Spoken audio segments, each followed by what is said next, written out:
Ago, a Pinellas County Grand Jury indicted a 13-year-old boy for attempted murder as an adult.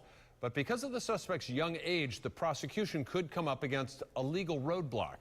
In depth tonight, a look at the moral and legal issues of charging children.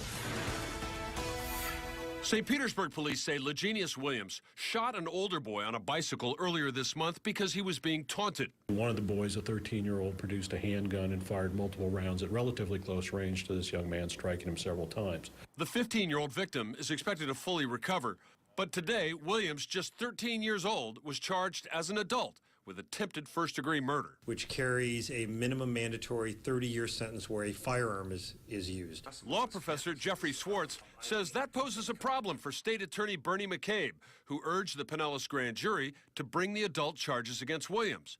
And it may be because of another young offender named Terrence Jamar Graham. In 2005, the 17-year-old from Jacksonville was given a life sentence for home invasion robberies. In appealing the sentence, the U.S. Supreme Court ruled that juveniles cannot be sentenced to life in prison without parole for non-homicide offenses.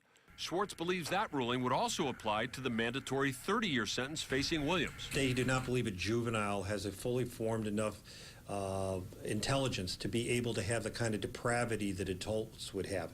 And so, therefore, to apply that type of adult standard to a juvenile would be cruel and unusual punishment.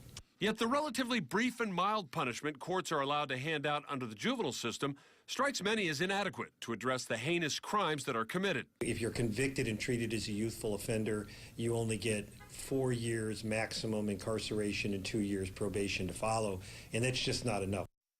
Yet Professor Schwartz believes more money needs to be spent to rehabilitate young offenders while they are in jail.